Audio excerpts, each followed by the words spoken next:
தவறை உணர வேண்டும். அவர், நான் போகட்டும், பொழுது விடிகிறது என்றார். அதற்கு அவன், நீர் என்னை ஆசீர்வதித்தால் ஒழிய உம்மை போகவிடேன் என்றான். ஆதியாகமம் 32:26.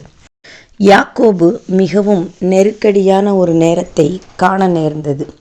மிகுந்த செல்வங்களோடு ஊர் திரும்பிக் கொண்டிருந்த அவன் தன்னுடைய சகோதரன் ஏசாவினால் பெரிய ஆபத்து நிகழ்வதற்கு வாய்ப்பிருப்பதாக எண்ணி கலக்கமடைந்தான். எனவே பொழுது விடிவதற்குள் தனக்கு ஏதாவது நன்மை நடந்தாக வேண்டும் என்ற நிர்பந்தத்தின் பின்னணியில் இரவெல்லாம் தேவனை நோக்கி மன்றாடினான். இந்த மன்றாட்டு செயல் யாக்கோபு ஒருவரோடு போராடின ஒரு சம்பவமாக வேதாகமத்தில் சொல்லப்பட்டுள்ளது.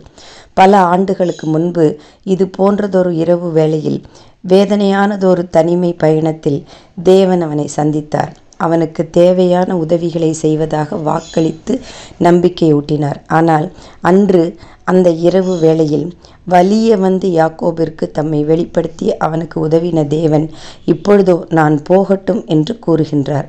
அதாவது, யாக்கோபே, உன்னுடைய பிரச்சனையை நீயே பார்த்துக்கொள், என்னை விட்டுவிடு, நான் போகட்டும் என்று கூறினதாக விளங்கி கொள்ளலாம்.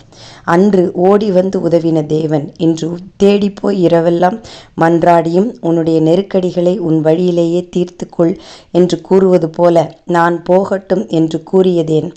யாக்கோபு தேவனால் சந்திக்கப்பட்டவன், தேவனால் ஊக்குவிக்கப்பட்டவன், தேவனால் வாக்குறுதி பெற்றவன். ஆயினும் அவன் அவற்றின் அடிப்படையில் செயல்பட அடையாளங்கள் அதிகமாயில்லை.